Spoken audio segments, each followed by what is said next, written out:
And we are about to go live. There's always a little bit of a lag, but here we go. And we're doing this. Let me do that.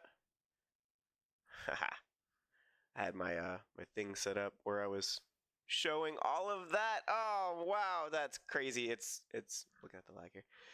Welcome to everyone. All one people, maybe. If you haven't noticed yet, Joe shaved. Hi, Joe. Oh, what? Oh, you're talking about like what? Got him. Yeah. So this is not Joe, everybody. This is my lovely wife, Amanda. Hi. Say hello to Amanda. And we're gonna keep it a little bit short. So Joe couldn't join us tonight. He's feeling a little under the weather. So we have my lovely wife filling in for Mr. Dr. Professor Joe. We have Mrs. Dr. Professor Amanda here, Queen of Eschatology, joining us tonight. No. So that is going to be 2 out of our 3 topics. Politics, religion, and dystopic topics are promised upon thee this evening. And the first topic, politics, we're going to talk about is its own thing, but then for religion and dystopic type things, we're kind of blending those tonight. So this is going to be a little bit shorter than normal. We're going to talk about eschatology, or the study of the end times. What is it? What is it not?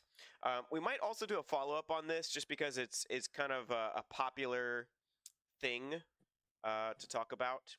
A lot of people want to know about it. What is it? What are Christians believing about it? Etc. Etc. And so yeah, let's jump in.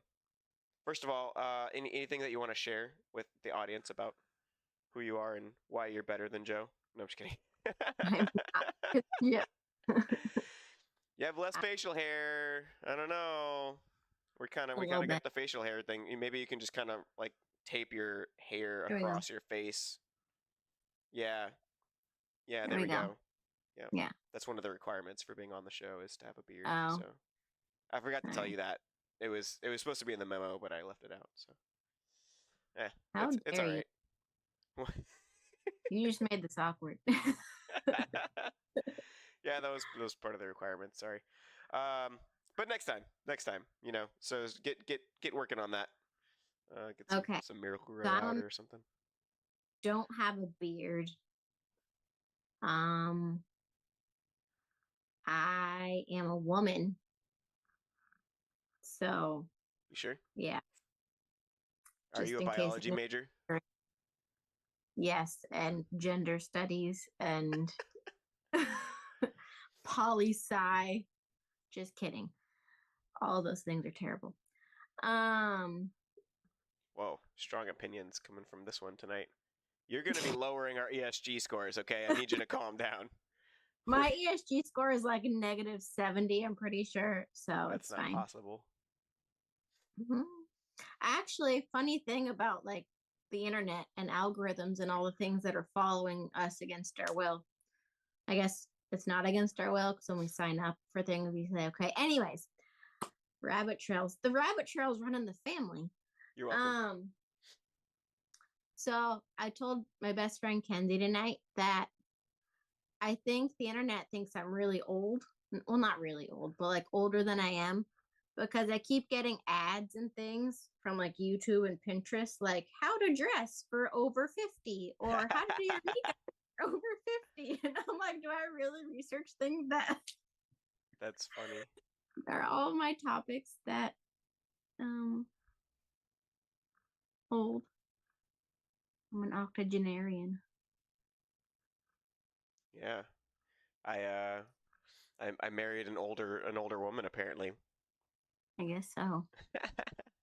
So yeah, for politics, we're gonna watch this YouTube video, and shout out to our brother in Christ, Officer Channing Tatum. No, I'm just kidding.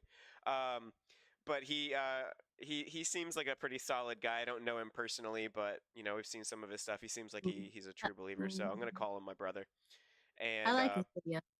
yeah, I don't watch his stuff all the time, but that's where I'm finding this particular video about Donald J. Trump and his potential running mate. I don't know. We'll see here. But I'm finishing. I'm trying to multitask, and I'm terrible at multitasking. It's like, never mind. Multitasking is a myth. Unless you're a mother. Yeah. Well, yeah, that's the thing. Actually, is women tend to be better at multitasking than men. Yeah. To be So my good job, ladies out there. You guys are killing it in the multitasking comparatively to men. Yeah, the stats don't lie on that. Thanks. Raising our 3 little girlies. Just call me Mrs. Bennett. Okay. So wanted to text Joe the link to it so he can watch if he wants to. But yeah, so I'm gonna let's see. So that's that.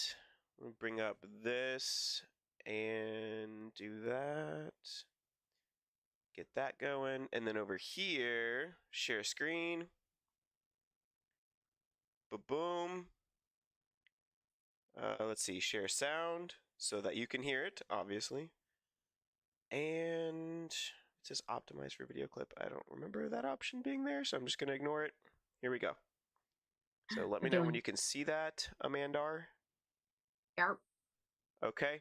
So it should be showing that. Let me just make sure real quick, because I'm not extremely tech savvy. Let me just make sure on here. It's not. Okay. So on OBS, it's not. Which means on YouTube, it's not. So everybody's seeing all my stupid tabs that I need to organize. There we go. It's showing Link standing on a mountain. Yeah. Okay. So now you should be able to see it. Let me pull that up from here. Yeah, now it's showing it. Okay. So now on YouTube, and you should be able to see the screen also. You were able to see the screen earlier because it was sharing with you, but on YouTube it wasn't. So there we go. Fixed it. Back to business here. All right. So I didn't watch the entire thing. Disclaimer. So if you watched no, I watched the entire video, but I didn't watch this rally in New Hampshire. I didn't watch the entire rally, so I'm just watching this clip, and just thought we would look at this clip for anybody who hasn't already seen this or heard about this yet. Here we go. Okay, so we max that out. Yeah, looks good. Okay. You look good. Better choice left in this race than this man right here, and that is why I am asking you to do the right thing as New Hampshire and to vote for Donald J. Trump as your next president, because we're not working with a lot of time here. If our kids are in high school before we get this right, we don't have a country left. That's what it means. We've been celebrating our diversity and our differences for so long that we forgot all of the ways that we are the same as Americans, bound by that common set of ideals that set this country into motion. We believe those ideals still exist. This man is going to be your next. I like how Trump is just kind of like standing in the background. He's got like right when I paused it, of course he didn't. But I was going to say, he's just kind of standing in the background smirking, like, just like, like right now he kind of has just like a normal face, but he kind of just standing back there. The other thing I noticed too is that Vivek is not wearing a tie. He's like, I'm too cool for ties. His teeth are really white. They are. They're intensely white. It's the contrast. Okay. President to revive them. E pluribus unum. From many, one. And you know how we're doing it? We're doing it by speaking the truth at every step of the way. There are 2 genders in this country. Period. That is the truth. Fossil fuels are a requirement for human prosperity. Drill, frack, burn coal, embrace nuclear energy. Reverse racism is racism. An open border is not a border. Parents determine the education of their children. The nuclear Yes. family is the greatest form of governance known to mankind. Capitalism Yes. lifts us up from poverty. Crazy. There are 3 branches of government in the United States, not 4. And the Exactly. U.S. So I wasn't Control sure and what he meant later. by that one. Did you know what he was talking about with that one? No, are they trying to add a 4th branch of the government? I don't know. I feel like a little uninformed on that one. If you are Yeah. watching and you want to let us know, viewers, what is he talking about? What is the 4th branch of government? What? That's kind of weird. I Yeah. don't know what he's referring to there. He could be referring to a lot of things, but yeah, I'm not sure. The other stuff though was kind of cool. He it seemed like he definitely rehearsed. It was very rehearsed. You know what I mean? Like in a good way. So let's continue. Yeah. Constitution is the strongest and greatest guarantor of freedom in human history. That is the truth. We fight for the truth. We stand up for the truth. That is what won us the American Revolution. That is what reunited us after the Civil War. That is what won us 2 world wars and the Cold War. That is what still gives hope to the free world. And if we can revive that dream over group identity and victimhood and grievance, then nobody in the world, not a nation, not a corporation, not a virus, not China, is going to defeat us. That is what American exceptionalism is all about. That is what we are going to revive to, yes, make America great again. Vote for this man right here in the New Hampshire primary. God bless you and your families, and may God bless our United States of America. Thank you, New Hampshire. It's good to see you. Oh, actually, I will go a little bit further than this because he's whispering something into Donald's ear, and I can't quite hear it. I don't know if maybe if you pull up the text, maybe it'll see if it can pick something up. Maybe you guys in a second when he's gonna whisper something into Donald's, and I don't know what it is. You can kind of hear it a little bit though. The mic catches it a little bit, so I don't know what it was. But see if we can listen to what Maybe he he's... said he just farted or something. Yeah, I don't know. But yeah, look at that.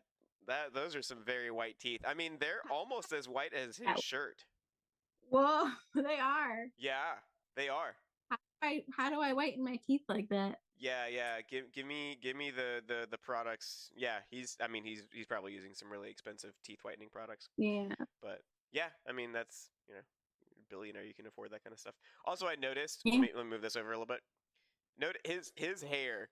It looks okay from this angle, but from the back, you can tell he did not do anything to his hair. That's Whereas funny. with Donald Trump, as soon as he turns, you can see the shimmer line move as he turns his head. Yeah. You guys, Look. we're coming back and winning this in a landslide. You can see We the will shimmer not line. stop until we get this job done. Thank you all. God bless you. And then when Vivek moves his head, you can see he's got that cowlick in the back because he did nothing to his hair. Anyways. So funny. And your families. Oh, he said, I love you. Oh.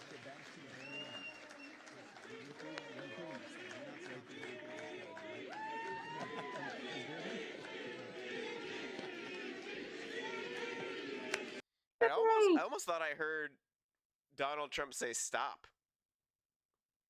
It almost sounded like I heard the word. This is just a guess. I'm just trying to hear what he's saying. It sounded like he said stop, as in like bro, you've had enough. Get out of here. I'm gonna talk now. Like, you know. I know, because I'm not getting that body language from him. I'm not getting that. I don't know. It's hard to tell. I definitely heard an I love you. So that was, which was a little bit weird because from that camera angle, it's like, oh, what's going on here? Doing a little kissy on the cheek, like. Maybe he's like a father figure to him now. Yeah, I don't know. Yeah. Daddy Trump, like Daddy Warbucks, but Daddy Trump. Yeah. Annie, no. Uh-huh. Never mind. Thank you. Wow, how was that? Pretty good, right? That was. I like how He doesn't give compliments. He only gives complissults. That was a very complisult thing to say. Oh, pretty good, you know. you know, which I mean, I think it kind of makes sense because it's like, okay, I want to like acknowledge that what he said was good, in part because he's saying good stuff about me, but then also I'm about to talk, so you know. Pretty good, and he's a fantastic guy, and he's really That's a he's compliment. got something that's very special because he started off with a Zippo, and he's got I don't know what he meant by a Zippo lighter. Like- I don't know what that means. Maybe part of his company is like, you know, they acquired Zippo or something. I don't know. Maybe. But yeah. Well, he was like, he's a fantastic guy. He like paused. Like, should I? What do I call him? Do I call him a dude, a guy, a bro, a Trump 2.0? Yeah. So about right here somewhere is where it cuts back to the Officer Tatum. So again, shout out to him. Um, he does some good stuff. Go check out his channel if you haven't heard of him. And yeah, but that's about where it cuts back to him, and he starts giving his thoughts on it. So let's see. And we're back to here. Okay. So what? Any of your thoughts on that before we move on to our next two topics? I mean, I like everything you said, but nuclear energy kind of freaks me out. That's about it. Okay. It was like nuclear energy. I was like, oh, okay. But otherwise, I was like, I mean, yeah, I don't know. I know he's new and he's young and he's very enthusiastic. Mm-hmm. He's not a Christian, but I mean, Trump says he is, but I don't know if he actually is. Has he But said that he's a Christian? I think so. He talks a lot of Christianese. Yeah. I haven't actually heard him say he's a Christian. Not that you know would be definitive evidence, but Yeah, it's not like one of but those things where it's like, oh, there's like a rule where like if you ask them if they are, then they have to tell you like truthfully, you know. yeah, There's not really a rule about that. yeah, I wish there was. That would make things a lot easier. That would make evangelism a lot easier. yeah. But I mean, they're advocating for things that I like, especially as a homeschooling Christian mom. Like, you know, Yeah. education is the choice of the parent and whatnot. So, Mm-hmm. Parents' choice, two genders. Racism is mm-hmm. racism, no matter who you are. Yeah. Yeah, and it's crazy how, you know, like people on the far left are gonna look at the stuff that he said and they're gonna be like, "Whoa, what a right wing extremist! You know, how dare he challenge, you know, gender fluidity and blah blah blah blah." And it's like Everything he said was just these are really normal. basic things. Like nothing he said was really very far out in either direction. Yeah. Yeah. So Like, why? Never mind. Yeah. yeah. Things are cray cray. Crazy. That was crazy ones. So yeah, but so I think that Vivek will want to run as Donald Trump's running mate. I think he will want to do that because that'll strengthen Vivek's chances at winning an election later on down the road. Because Mhm. I don't think you get to be somebody at several different debates and all of this stuff just by chance. You know what I mean? There's a lot of billionaire business owners that are born in America, and by a lot I mean, you know, there's a pool of them, right? There's a pool of billionaire business owners that are born in America.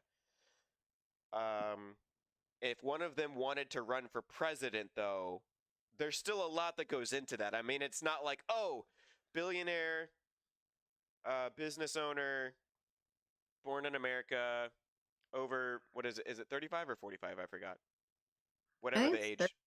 whatever the age minimum is, right? Like it's not like you just hit those check boxes and then all of a sudden you end up at the Republican or Democratic, debates. Yeah.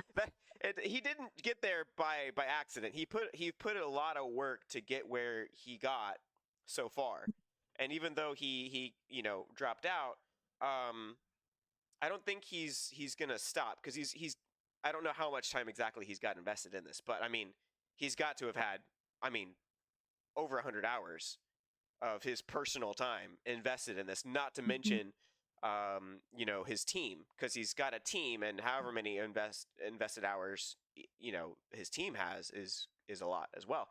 So he's got a lot running on this, a lot of time and money he's already put into this. I don't think he's going anywhere. I think he's going to be around. Mhm. He could be our president at some point, next election or the one after that or the one after that. And he's pretty young, so he's got a while, to keep Yeah. at it. It took Joe Biden. How long has he been a Joe politician? Biden. Oh goodness. He's been a politician for, I don't know, 60 years or something. So, Yeah. I mean, And like, oh, go ahead.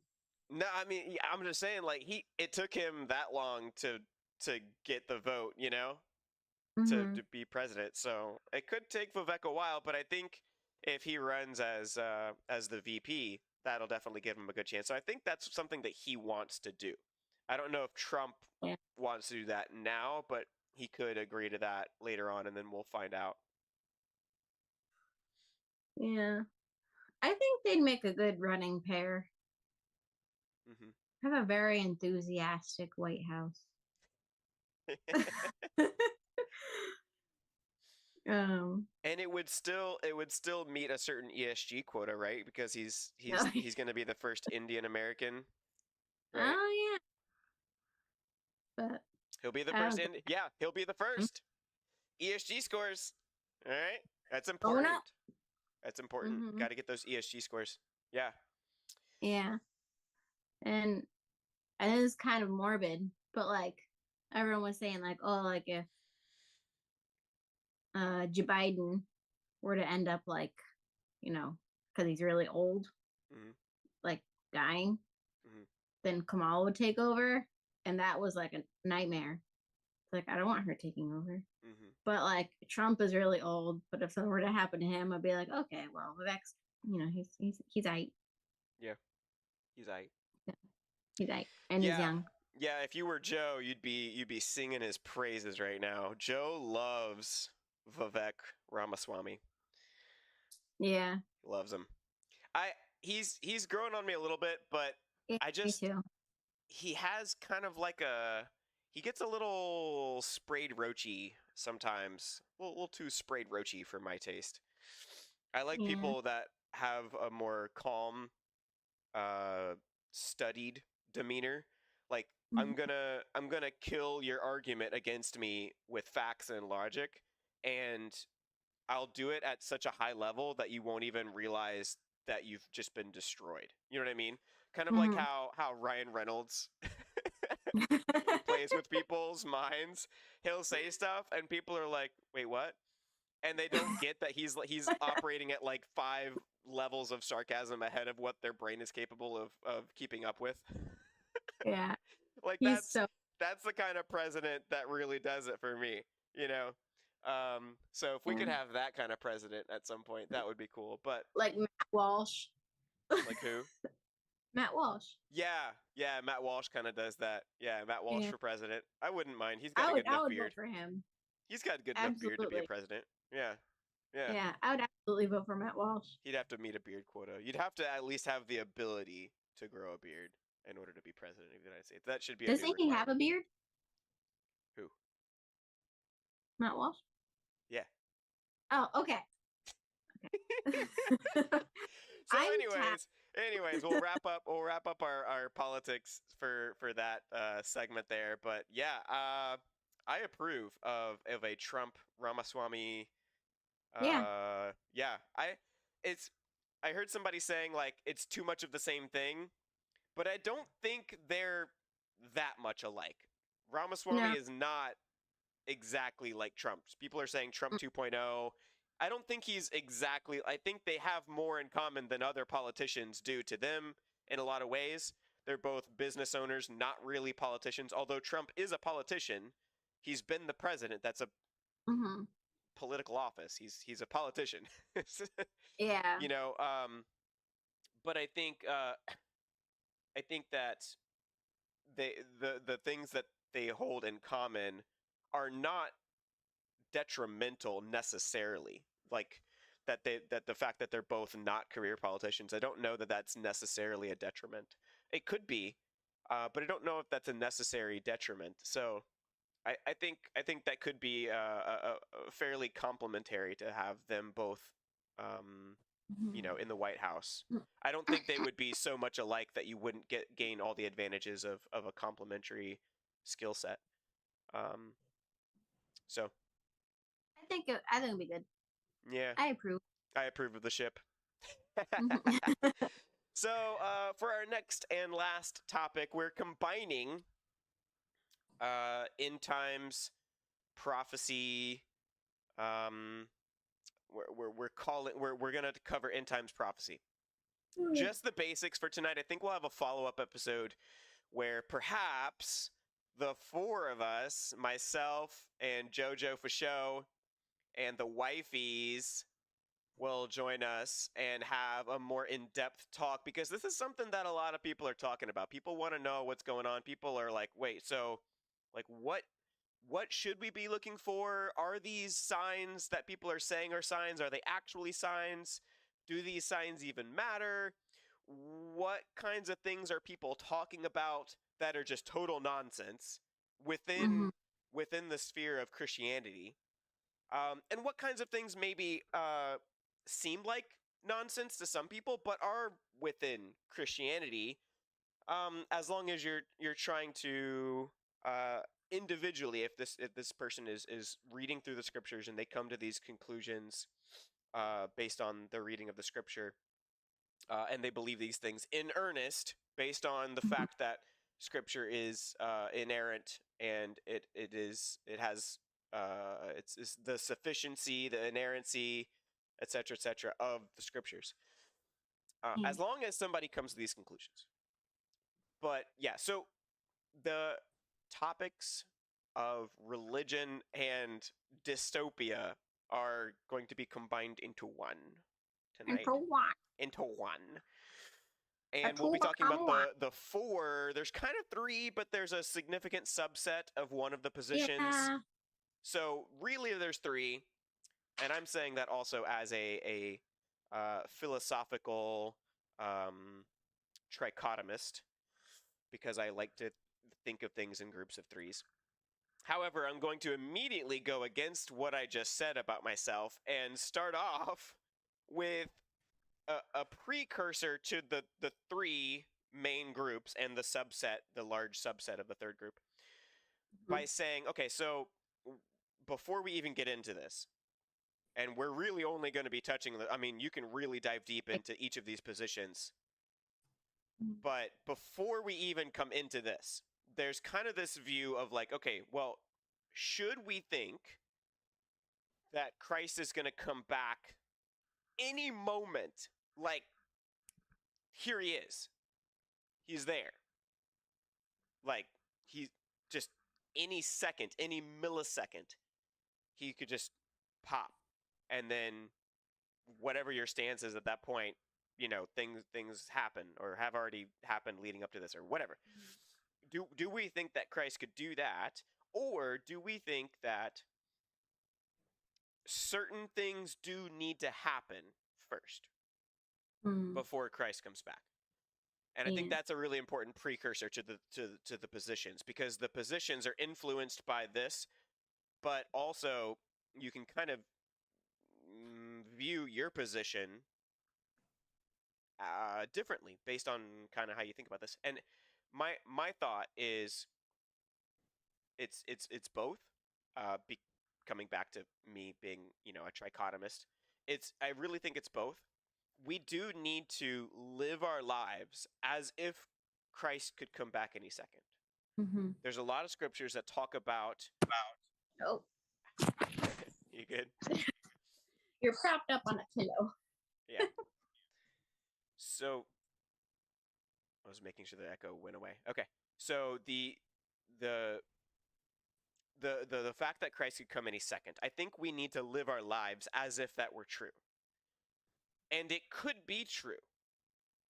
So I think it's important to not just live our lives as if it were true, but also it could be true that Christ could come any moment. I don't think it's highly likely that he could come any particular moment, because I do think that there's good evidence to show that perhaps some things haven't quite happened yet Mm-hmm.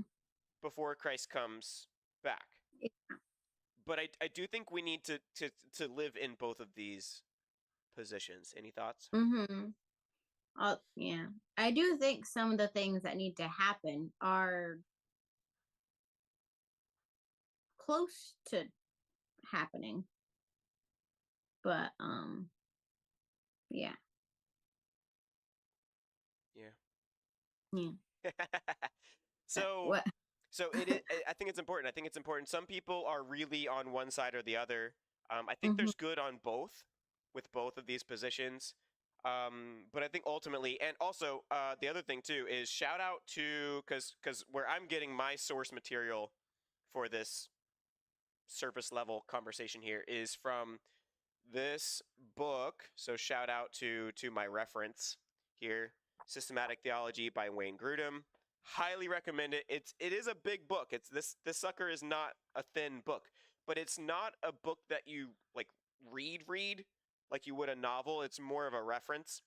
Although if you're interested and you have the book and you want to do a book study, we might, Joe and I both have the book, so therefore we could, come together with our wifeys and do a study on this, and we could Be fun. that is something that we could do in the future, is lead a study on this. It would be on a different day than this, but we might stream an online study on the That'd be fun. systematic theology, because there are study materials that come with Systematic Theology by Wayne Mm-hmm. Grudem. It's a big book, but and it's written so that the common man, so to speak, can understand it. It's not heavy into the very thick theological language that maybe doctorates would use. It's written so that you don't have to have a doctorate to understand it. Obviously, because I can read it and I understand it, and I don't have a doctorate in anything. So let's jump into the positions. There's three. But within the third, there's a subset, a significant subset. But there's basically three. So there's A-mill, pre-mill, and post-mill. A-mill, Mm-hmm. pre-mill, post-mill. Oh, by the way, you are sourcing some of your information from some Yeah. notes as well. Would you like to give a shout out to your reference? Couple of sources. So my first one, I took I think it was taken a few classes. I think it was Christian Doctrine 2. And I think Pastor Mark Nurankovich gave the lecture on eschatology. Mm-hmm. Great class. I was also like in the newborn days, so not a lot of it sunk in as much as I wanted it to. So being the mom of a newborn. And then also this book that I have to read for those classes, Christian Theology by Christopher W. Morgan and Robert A. Peterson. It's really good. It's kind of like I think it's like a Cliff Notes of systematic theology. Oh, yeah? Yeah. If I were to because it's much shorter, but it's also very, very good. And it highlights all the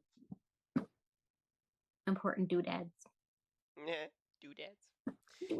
Yeah. So we'll start off with A-mill, which so the word A-mill or amillennialism, all of them are millennialisms, and what we believe about the millennials. So I think it's important to say that the millennial reign or kingdom, or whatever you want to call it, the millennial is a word that literally means 1,000. It's referenced as 1,000 years in the Bible. Some positions take it to mean a literal 1,000, and others don't. And actually, pretty much within each of the positions, except for amillennialism, the other two positions you can interpret the 1,000 years literally or figuratively. Amillennialism is the only position that strictly interprets the millennium as a longer than 1,000 year period. The other two periods, you can kind of go either way with that. A literal 1,000 years, or you could be like, oh, well, you know, a day is like 1,000 years, and 1,000 years is like a day unto the Lord. Which, you know, would kind of work the other way. Would be on the other end. It's like 1,000 years is like 1,000,000 years, or however long it's going to be.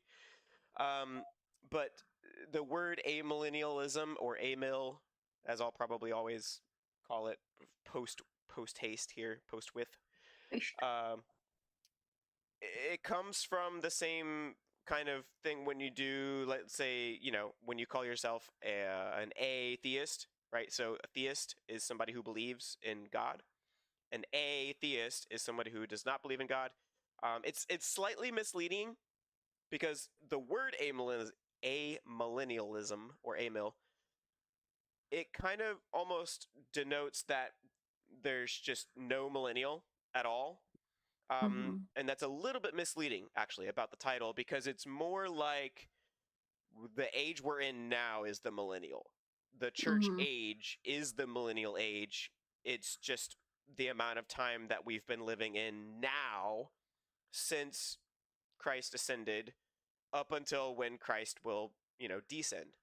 And that age is the millennium. And so that's our amil. What about pre and post? What about the millennium with the pre and post? We'll start with post. Post. Sorry, I am sleepy. So we're starting with post.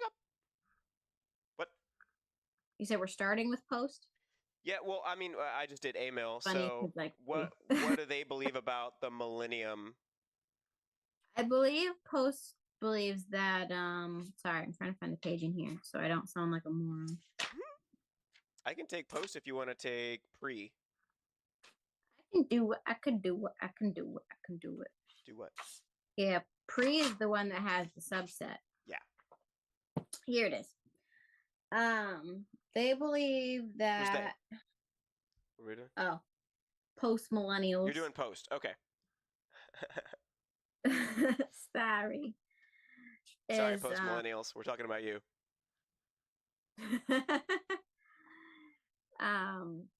I think they believe that the tribulation is. No, hold on. I was just reading all of this.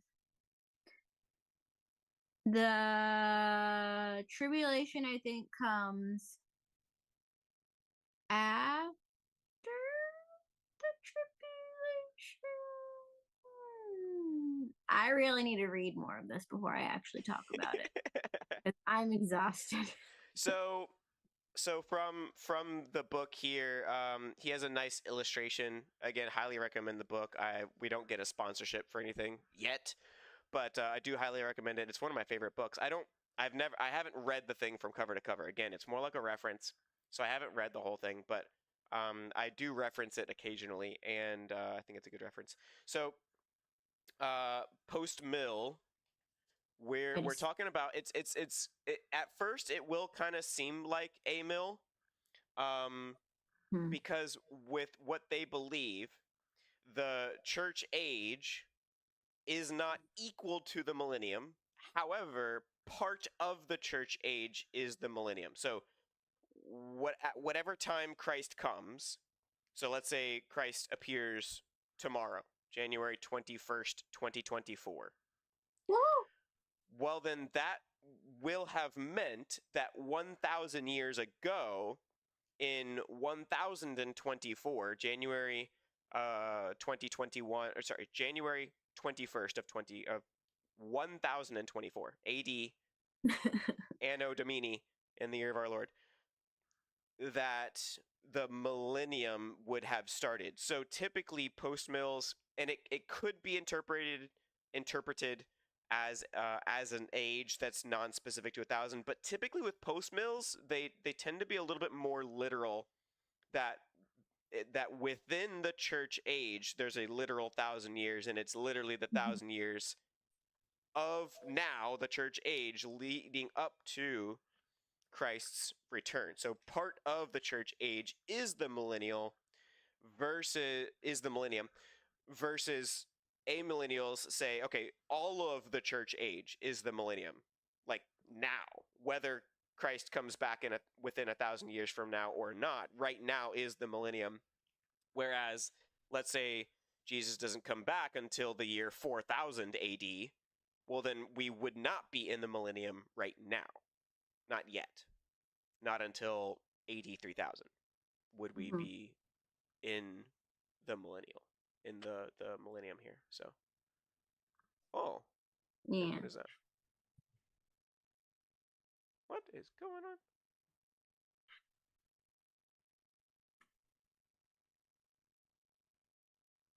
What is that? What is it doing? Oh, that's weird. It says here that the post-millennialists don't necessarily believe that they don't look for the millennium to be brought in through economic and political means, but through the successful worldwide gospel preaching. So I guess that's what they focus on more, rather than like the economic and political extravaganzas. Oh, there we go. Sorry, I was thrown off because I guess I had accidentally scrubbed backwards in time on the YouTubes over here, and I was like, wait a second, why is it looking like I minimized something and I'm looking at the Legend of Zelda background again?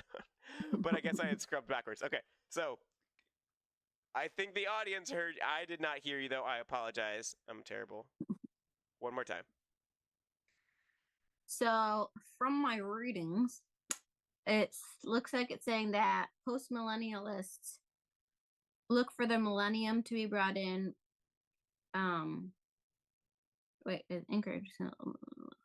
They don't believe that the millennium will be brought through with like the economic and political means, but rather the successful worldwide gospel being preached.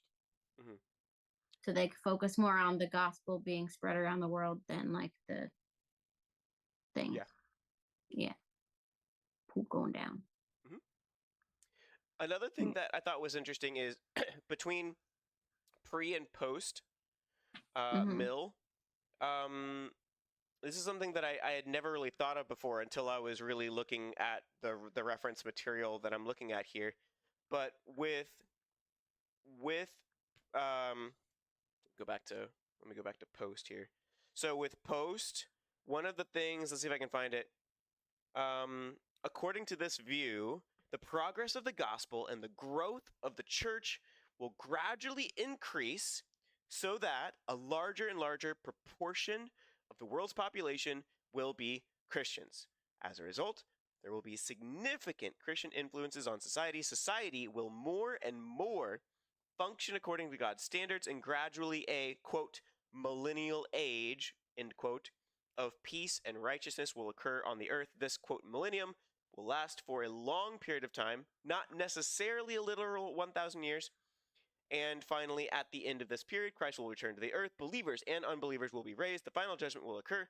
There will be a new heaven and a new earth. We will then enter into the eternal state. So one thing that's interesting is that it's optimistic about the power of the gospel to change lives, and there is a trend in among Christians, gospel believing Christians, true believers, the people who are written in the book of life, who are the bride of Christ collectively among us. There tends to be an uptick in Christians who believe in postmillennialism when things are well, relatively speaking. because it has an optimistic view.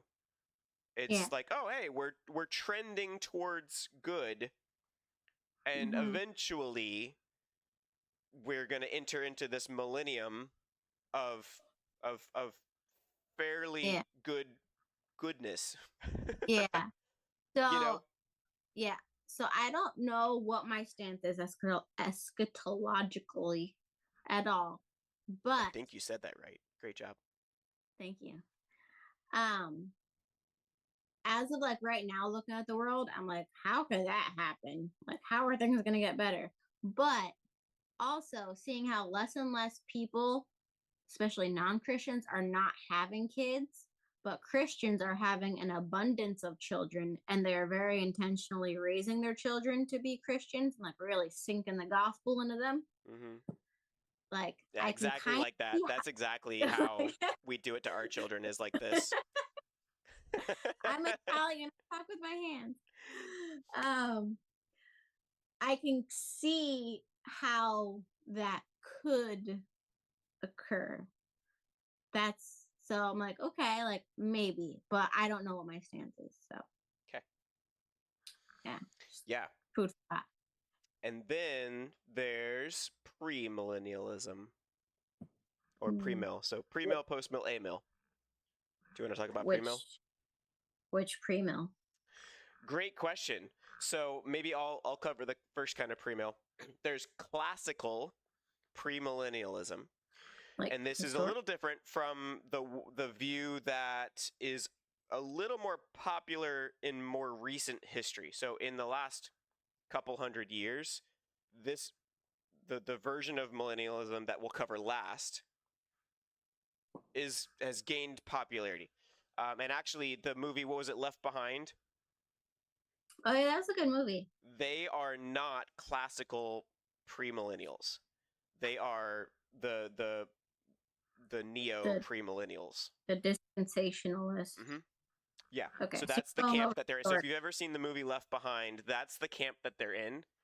Um, so to give you a reference there, if you've seen the movie, if not, Ooh, I'm like, I would, so no matter what position you arrive at, I would recommend it, just because it's a good movie. I liked it. I thought that was yeah, a well done movie.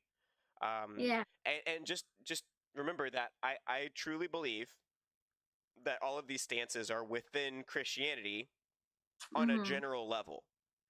An Yeah. individual might believe in one of these stances for the wrong reasons, Mm-hmm. but generally speaking, I believe all of this is in the realm of Christian thought here. So classic or historic premillennialism, we have the church age, which is now, and then as the church age comes to a close, we will have the tribulation. Once the tribulation happens, um, we will have a catching up of believers to be with Christ, which is immediate.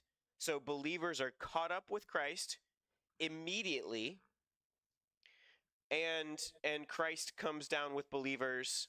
And this isn't happening over like a long period of. This is like a pretty short kind of. It's all pretty much happening right away. There's a resurrection of believers at the end of the tribulation, a renewed earth. There's a catching up of believers to be with Christ, which is immediate, and Christ comes down with believers. We start the millennium. So all of that happens. We start the millennium, and then at the end of the millennium, there is a resurrection of unbelievers, so that we have the judgment. The judgment happens. There is a renewed earth. So the only thing here, there's a little bit of variety even within classical premillennialism. One, the millennium could be exactly 1,000 years, or it could be a general thought. It still could be longer than or shorter than 1,000 years. I think most people that are classical premillennials are also literal millenniums. They usually believe in a literal millennium of 1,000 years. Um, so, but you could within classical premillennialism, you could believe in a literal or a figurative millennium. The other thing too is that the renewed earth, it might happen when Christ comes right after the tribulation, or it might happen after the millennium, That's not something that classical premillennials are all in consensus about, whether we'll have a renewed heaven and earth when Christ comes or after the millennium. So before the millennium or after the millennium, people are not 100% on the same page within classical premillennialism. Anything you wanted to add to that? Mm-mm. Okay. Good synopsis. What about pre-trib, pre-mill? So premillennialism, pre-trib,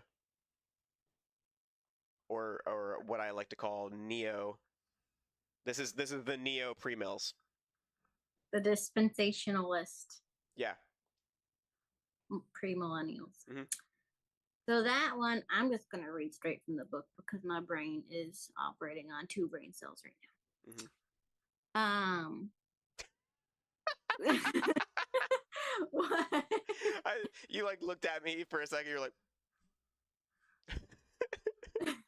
all right, go ahead. I think I thought I was like, I hope they don't think I'm talking about like smoking doobie or something. It's because I'm tired. I nurse a baby at night. Okay. Anyways, dispensationalists stand in agreement with historic millennialists, one you just talked about, that the millennium refers to the Christ's 1,000-year reign. So they believe that Christ reigns 1,000 years, and before the heavens and the new earth, and then they also, I guess, there's a emphasis on Christ, I guess, redeeming Israel. That's a big thing, especially in my notes from class. Mm-hmm. There's a lot of teaching on that and how he'll raise the Jewish people, raise Israel. Anyways, and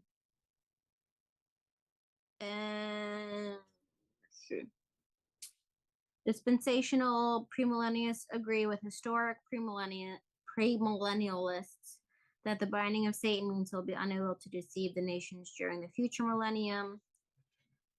When will Christ return in relation to the millennium? Like other premillennialists, dispensational premillennialists teach that Christ's return will occur before the millennium.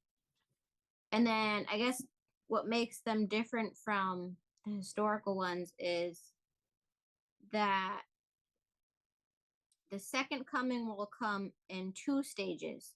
So the rapture of the church, so I guess like people that, like you and I, like Christians that believe Christ now, will be raptured before the tribulation. And the second coming will happen, or it's second coming to earth after the tribulation. So like in that movie, like all the Christians were they were raptured, and there were some people still there, and some of them were like, oh wow, they were right, Christ is real, awesome. But they were going through all the tribulation, so there's the one that lived through the tribulation. Yeah. And then historic premillennialism holds to 2 future resurrections, one before and one after. Dispensationals adds a 3rd resurrection at the rapture. Accordingly, church saints, including resurrected deceased ones, will be raptured to heaven before the great tribulation on earth. Jewish believers will be raised from the dead to participate in the Jewish millennium on earth. People who have come to Christ during the millennium, and all the wicked will be raised after the millennium to appear before God at the last judgment. Mm-hmm. Yeah, and so and Viboink Tunes was so a third coming? Question mark with a laughing so hard I'm crying face over here. So yeah, that's one thing that I think it potentially is a third coming, which is a detriment to this position because Mhm. I don't think there's clear evidence for a third coming. Yeah.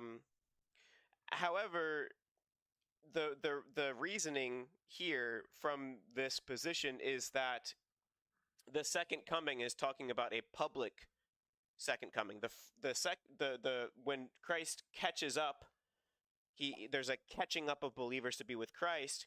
That's not a Mhm. public thing, according to Yeah. this position. And let me know if I'm wrong. Any dispensational pre-tribs or pre-trib pre-mill, but it's more of like Jesus is catching up the believers to be with him, but nobody knows about it. It's just it's immediate, and it just kind of happens, and nobody sees Christ when that happens except for the believers who are caught up with him. Mhm. Yeah. And so this isn't like a public second coming. So that would be normally the thought I think from the pre-mills is that Mhm. this is when he takes up the believers to be with him, and then there's the tribulation of 7 years, and then Christ and the believers come back down at the end of that tribulation, and then the millennial reign begins of 1,000 years. Typically, this is seen as a literal 1,000 years among pre-mills, but not necessarily. Um, then when Christ comes down at the end of that tribulation, that's his public coming down, and that's his real second coming. So, um, yeah, yeah, left behind. Yeah, exactly. I think they did a good job explaining that position, and Mhm. I think it's Yeah. a good movie. I recommend it, Yeah.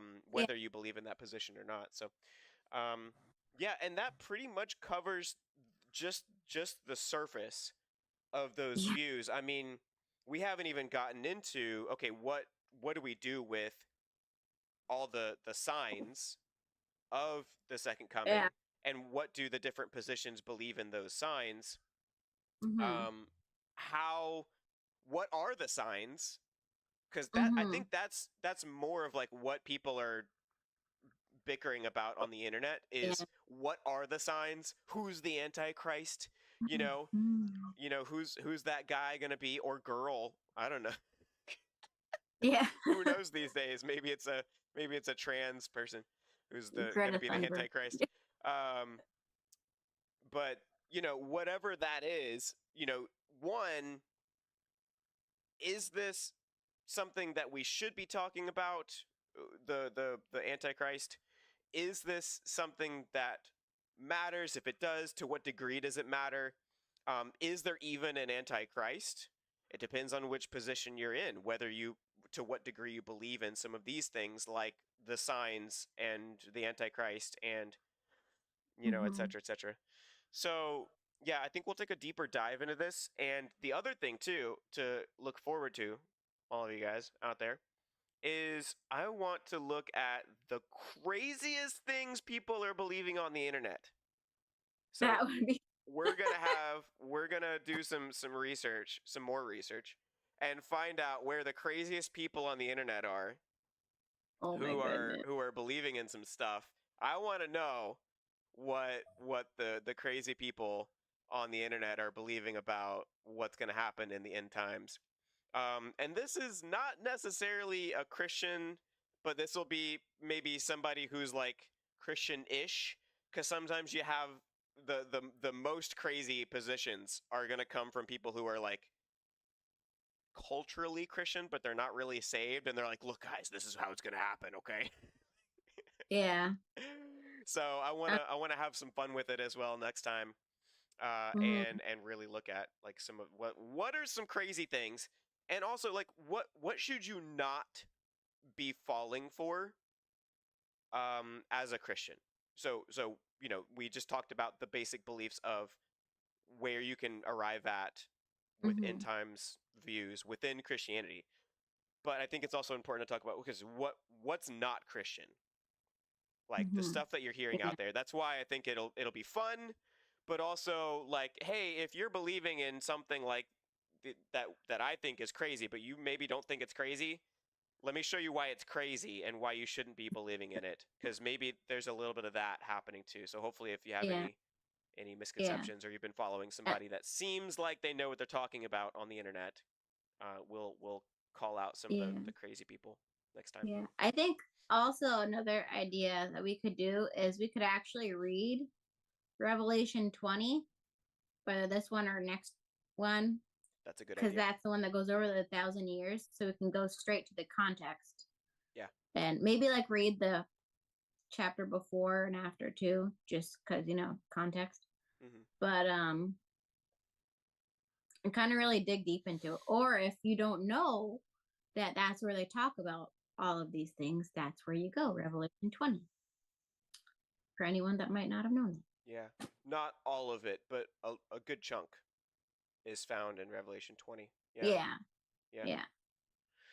Which that's another thing is that's one of the reasons why A-mills hold to their position, is because a good chunk of this whole debate is found in that one passage, and so it's sort of like let's not be eisegetical here and create an entire system of thought based around just a few verses.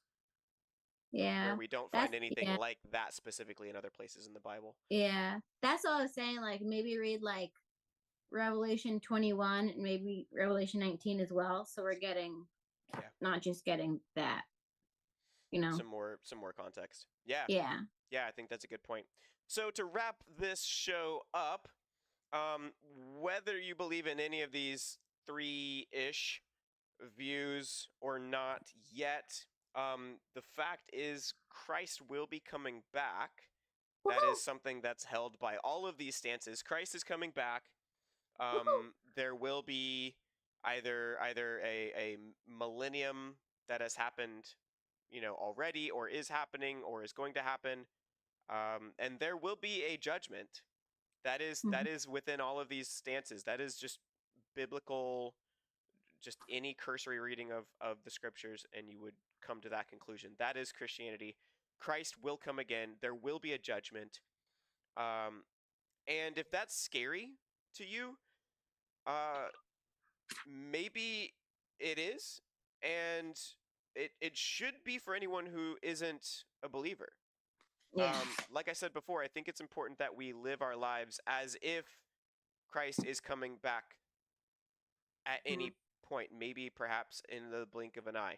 You don't know how much longer you have as an individual in your time on this earth, no matter what your age is, but you also don't know when Christ is coming back.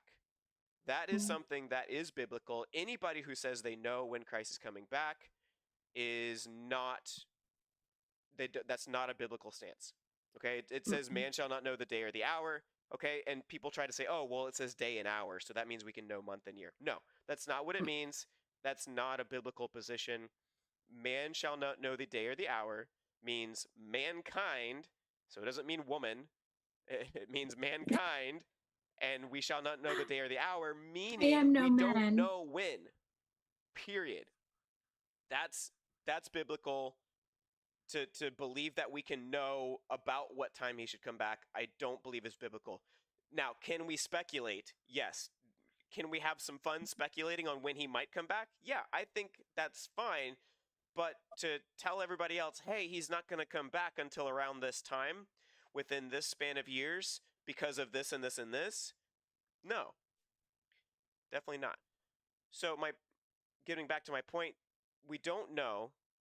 It could be soon. It could be very soon.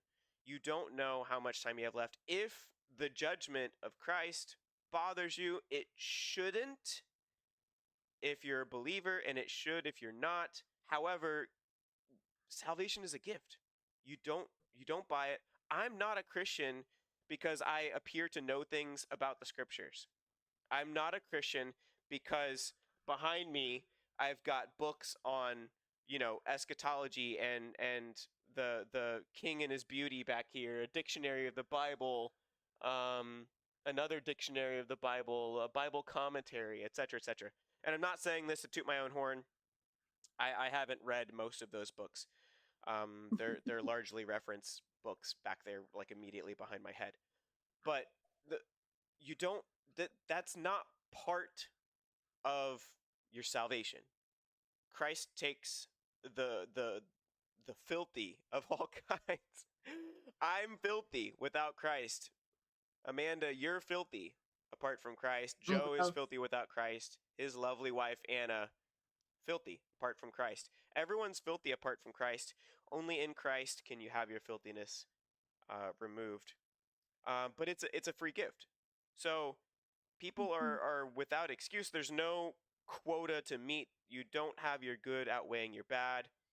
It's just a gift, and you accept the gift of salvation by giving your life to Christ. So, in a way, it doesn't cost anything, and in another way, it costs you everything. It's this Mhm. wonderful uh, mystery of both and I wouldn't get caught up in the complexities of that right now, and don't let anything sway you from Christianity that's what I believe to be very menial, right? Like, oh, well, you just sounded like you contradicted yourself, therefore all of Christianity is not true.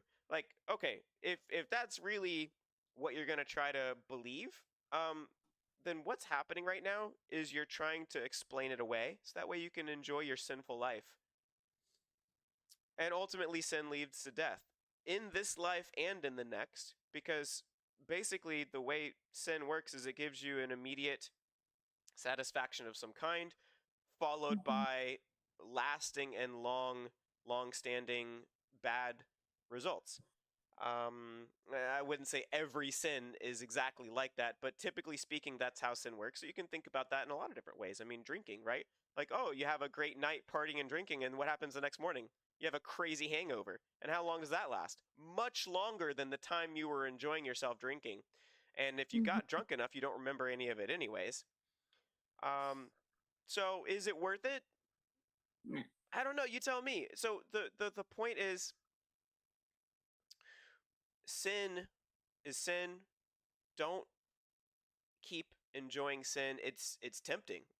It's tempting to enjoy sin, but it's a momentary gain of some kind, followed by a lasting um, a lasting distress, we'll say. And it's just not worth it. If you follow righteousness, sometimes it can be hard. Sometimes it can feel like maybe you're giving something up. But really, it's not like that at all, because sin, doing things that you're not supposed to do, all the things that are sin, if you think about all the things that are sin, they're really just a corruption of what God made to be Mhm. good, right? Like sex, for instance, right? Sex is something that God created to be good. But how do people corrupt it? By having sex outside of marriage in various different ways. And of course, in this day and age with all the LGBTQIA, ABCDEFG, we have so many different ways to engage in the corruption of sex. But God made sex to be good. He made it to initially be enjoyed by Adam and Eve, and now the rest of us can enjoy it in the same way that Adam and Eve enjoyed it in holy matrimony, which culturally looks different than in Adam and Eve's day, obviously. But the holy matrimony, the joining of one man and one woman until death do you part, is biblical. Um, Mhm. and that's how you enjoy sex, and that's statistically speaking. I mean, people have done research on how people rate the enjoyment of their sexual encounters among married and non-married individuals, and they found that overwhelmingly married couples were happier Mhm. with their sexual lives. So I mean, not to get into a discussion about that specifically, but just as an example, we know scientifically that sin leads to death, right? Whether you want to Mhm. believe in the Bible right now or not, sin leads to death. The Bible is true. We can use science to prove that the Bible is true. However, Bible should precede, not the other way around. We can use science to show how the Bible is true, though. And if you haven't given your life to Christ, I recommend you do. That was a long point, but hopefully it reigns in your mind something perhaps that I said would reign in your mind, and that you would consider it and give it some thought. If you want to know more about it and exactly what it looks like to give your life to Christ, we have a great link down below. It says, "Are you a good person?" So it's a link by Living Waters. Go check it out. I think it's a good explanation of the gospel and exactly how you can give your life to Christ. And also down below we have our Patreon page. So if you want to support us, especially as a Christian, if you think that this ministry is helpful to others, go check out our Patreon page and give us some love. And with that, I think we'll go ahead and bring this happy little dance to a close. Do you have any closing thoughts, my lovely bride? Soli Deo Gloria. Amen. She's a lot more succinct than I am. We complement each other very well in that area. Yeah. So, all right, y'all. Well, it's been fun, and we will catch Peace and you blessings. next week. Deuces, y'all. And that's it.